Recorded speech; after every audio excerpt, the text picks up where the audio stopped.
Hello there, comrades. It is I, your Supreme Overlord, Vanny Vanilla. Welcome back to our wonderful series, Gundam Death Breakdown.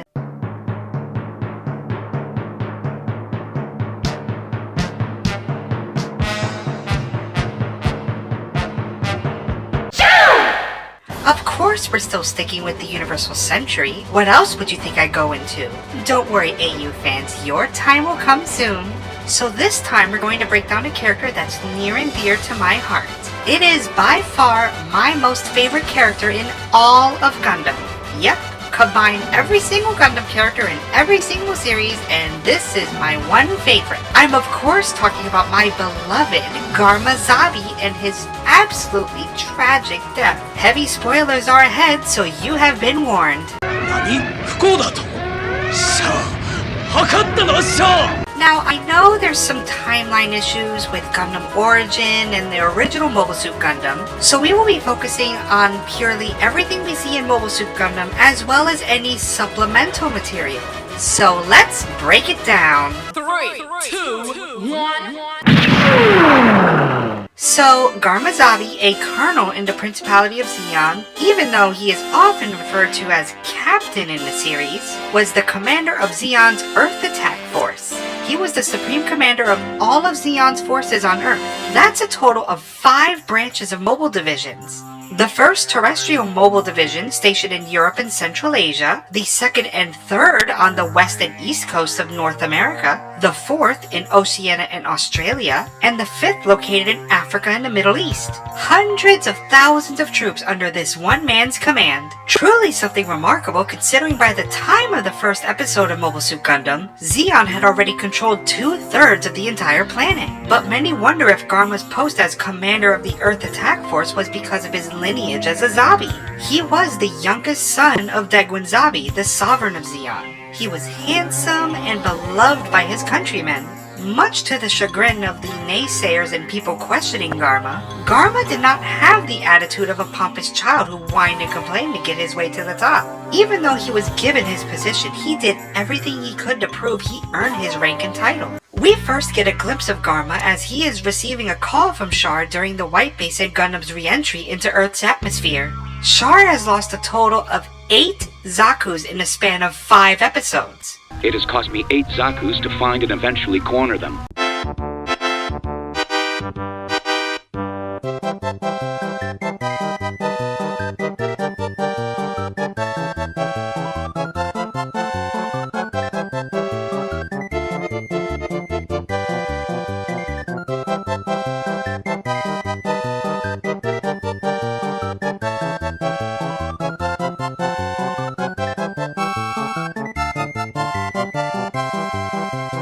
But Char's quick thinking has lured the White Base into a trap. They'll be re-entering Earth's atmosphere right in the middle of Zeon-controlled territory. Garma and Char had somewhat of a friendly rivalry, with poking fun at each other's rank and nickname. Well, what is it, Red Comet? I might have to give up that ridiculous nickname altogether. Don't say it, Garma. Or is it Captain Garma Zabi, Commander of Earth Occupation Forces? Which is it? Still the same spoiled rich kid I once knew. However, Garma is pretty humble. He even corrects Char and tells him he is Garma Zabi, not Captain Garma Zabi, Commander of Earth's Occupation Forces. Just like at the military academy, it's Garma. One thing is for sure, Garma appreciates Char's call for assistance not only to help a friend, but to also impress his older sister, Cecilia. Don't laugh, Char. The men are watching. Garma gets his first taste of White Base during a mid-air battle with his Gao attack carrier, accompanied by Zeon's air superiority fighter, the DOP. The AZA-01 Gao attack carrier is a large bomber and transport aircraft. This gargantuan beast was powered by 18 thermonuclear jet engines, so it had near infinite range. Much like the DOP, it was created entirely by computer simulation. Remember, the Zeon are spacefaring people living in colonies. They don't know Earth's gravity all too well, so the Gao was an imposing figure, but it lacked in mobility. But despite the albatross-like stature of this aircraft, it is armed to the teeth with megaparticle cannons, missile launchers, anti-aircraft guns, a plethora of bombs, and of course it also housed up to 3 mobile suits and a total of 8 DOP fighters under its wings. Speaking of the DFA-03 DOP, This was Zeon's answer to the Federation's air superiority fighters like the FF-3 Saberfish. One look in the DOP and you can already imagine it is an aerodynamic nightmare. But despite these flaws, this fighter was fast, reaching speeds up to Mach 5, and was nimble due to Minovsky particle interference. Basically particles that are dispersed to nullify homing weapons. The DOP was capable of even sustaining flight while losing a wing, something we get to see a little later on in this video. As much as I personally love the design of this fighter, it was only armed with a 20mm Vulcan cannon and 30mm 6-tube missile launchers. Great against other aircraft, but against mobile suits, it has its challenges. Garma witnessed his men get absolutely decimated by the Gundam. Amuro goes full ham and obliterates 3 Zakus, a number of DOPs, and a bunch of Magella attack tanks. While this is going down, Char, with his right-hand man Dren, watches the battle from Dagao and, well... This'll be tough for Garma after it's over. He thinks he'll be heading up a huge victory, but he's going to show why we failed twice to capture the Federation weapons. It'll be worse for him since he has a much stronger force than we had. Admiral Dozel will take notice after this failed mission with the Trojan horse. He'll recognize that it was not my fault. You pretentious dick, Char. I'm going to frame this guy just so I don't take the blame for my own failures. Typical Char move. Char also asks if Garma is piloting a mobile suit. Is Garma suited up in a mobile suit? No, sir. This is probably one of the more missed opportunities in the series. Yes, Garma had his own Zaku too. The MS-06FS Zaku 2. It's pretty much a Zaku 2 with head Vulcans, and usually his is seen with the Magella top cannon. However, because he has a leadership role, he rarely used it. I've covered this before in a previous video, but it would have been awesome to see his Zaku 2 in action. Char is already scheming to do something bad, and it shows every time we see him when Garma's not around. Garma thinks he is best buds with Char and even walks in on Char while he's showering, making Sharma fans cream their pants. Yeah, remember Reylo fans in Star Wars? They exist in Gundam too. It's time to stop! Anyways, for a few episodes, Garma and Char go back and forth against the White Base. If it wasn't for Char being a conniving asshole, they actually make a great team. Garma was outsmarted by the White Base crew when Amuro hid the Gundam in a downed gun parry. That's this funky looking transport plane. His overconfidence and Char being, you know, Char, led to his defeat yet again at the hands of the White Base. They got the last Zaku! Wing Commander, do you read me? Commander! The Magella attack units are destroyed! Retreat! Retreat! So what does Garma do? Well, after nearly panicking about not being able to face Cassilia for yet another failure, he decides to take matters into his own hands and personally launches an attack against the White Base using his custom DOP fighter.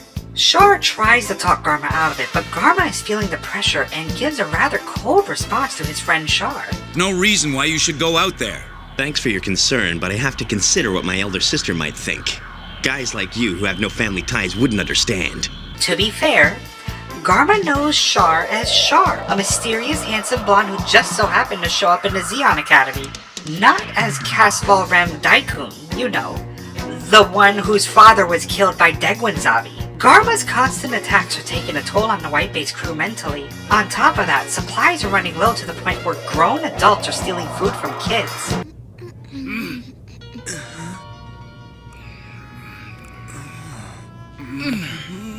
What a dick, right? Garma's naive overconfidence shows as he leads his men on the assault on White Base. Noticing the Gundam wasn't deploying, he tells Char to stay back. Don't interfere with this.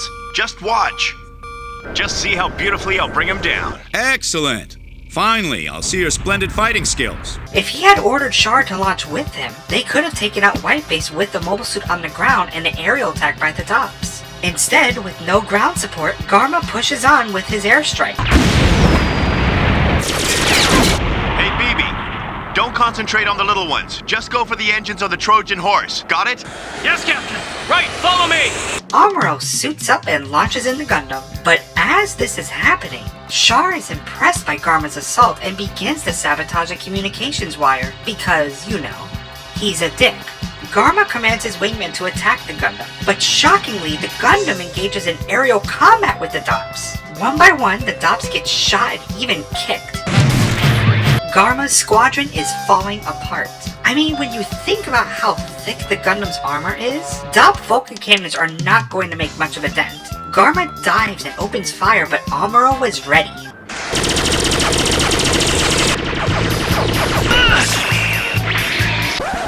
Probably Garma's last stroke of luck. The Dopp is still able to fly with just one wing, and Garma tries to lure the Gundam into the Gal's attack range. He orders the Gal to fire, but... Can't you hear me? It's me, Gal! It's Garma!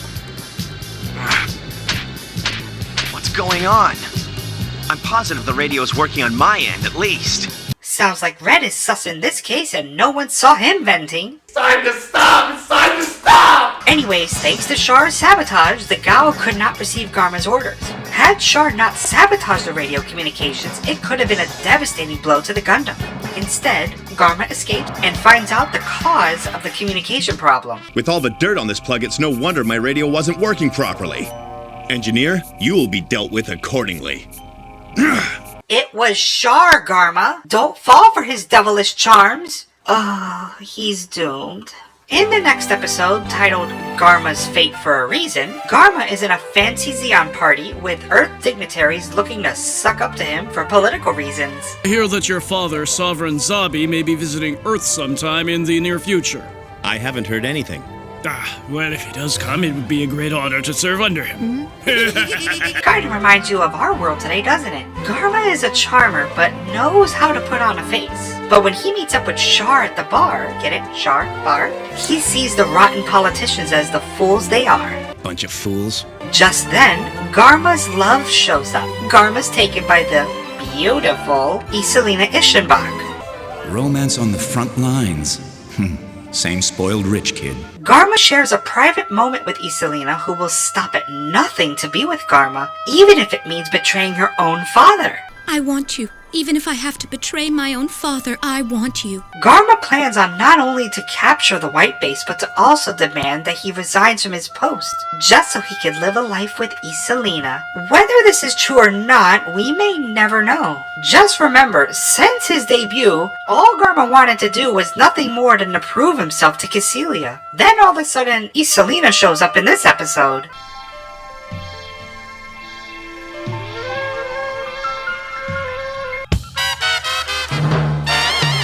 After his kiss is interrupted by a Zeon soldier, Garma finds out the White Base is making their move to break out of Zeon territory, flying right through the land of sunshine and rainbows, Seattle.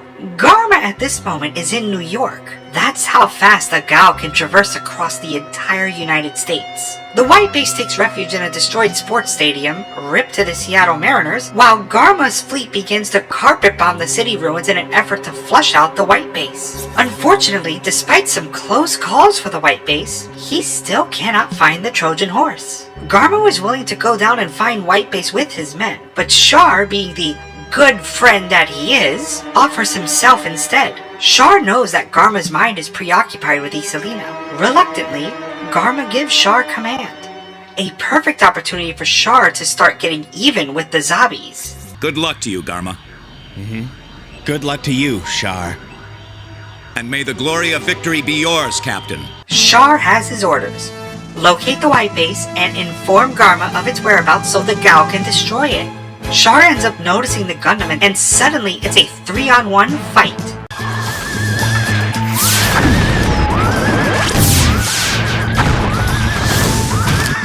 That mobile suit.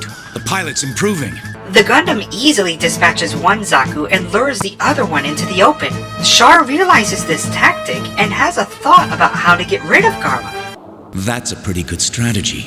I'll use it when I take revenge. Telling Garma that the Trojan horse is up ahead would mean Garma is looking for the warship lying about. He never would have thought to look behind himself in an abandoned sports stadium. Concentrate your firepower on the enemy planes in front of White Base, but don't fire a single shot until we begin the attack on my countdown.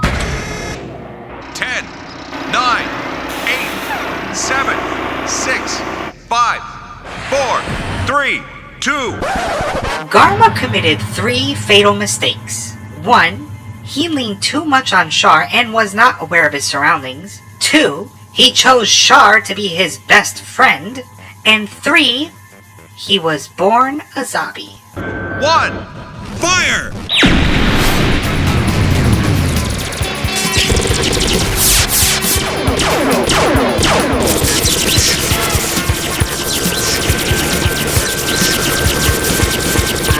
The ambush worked to perfection.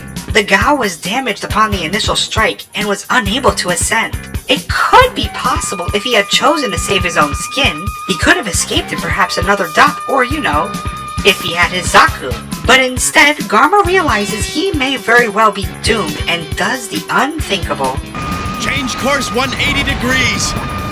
We're not finished yet. I'll ram the Gao right into them if I have to. He turns the Gao around and attempts to charge straight at the white base. Char, witnessing the whole thing, can only smile at the fireworks. Again, Char is a dick. Char is a selfish, arrogant, conniving dick. And I don't care if you Char stands disagree. Put yourself in the shoes of Garma. A man who has tried to prove himself that he wasn't a product of nepotism. He was about to be married. He had reunited with someone who he had once called his best friend. All of it gone in a flash. Because of one man's quest to kill an entire family because of the death of his own father.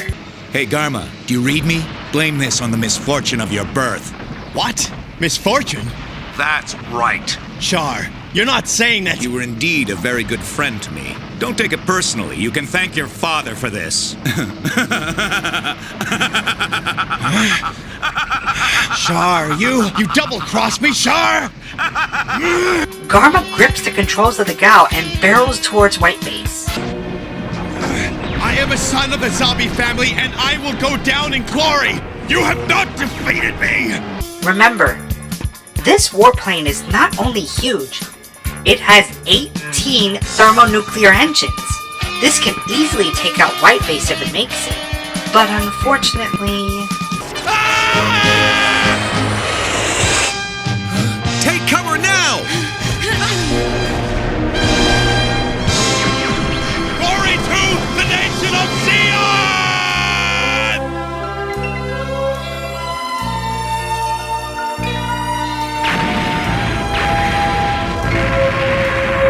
Garma Zabi, a handsome, naive, bold soldier of Zeon and heir to the Zabi family, died October 4th, 0079. Well, wait. Maybe he survived. Maybe, somehow the bridge could have withstood the blast and... Oh no, he's totally dead. The loss of Garma was felt not only by his beloved fiancée Iselina, but the entire Principality of Zeon, all the way to Degwin. Some say that the death of Garma drained the fight out of Degwin. One thing is for sure, the commander of Earth's invasion force is now dead. A power vacuum between the Zabis would ensue. Giran would propagandize Garma's death to raise the morale of Zeon's troops. Dozel sent Ramboral to hunt and destroy the White Base, while dismissing Char for failing to protect Garma. Cassilia would then take Char under her wing to create the 300th Independent Corps, a new type division of Zeon's military. As for Garma's beloved fiancée Iselina, You have to help me. Can you let me on board the Gao, please? But, Missy Selena. Let's meet the enemy who took away my Garma. we'll find out what happens to her in the next Gundam Death Breakdown. Congratulations, you made it to the end. The cringe is over, unless you want more. Do it. Click those videos in the box. Do it.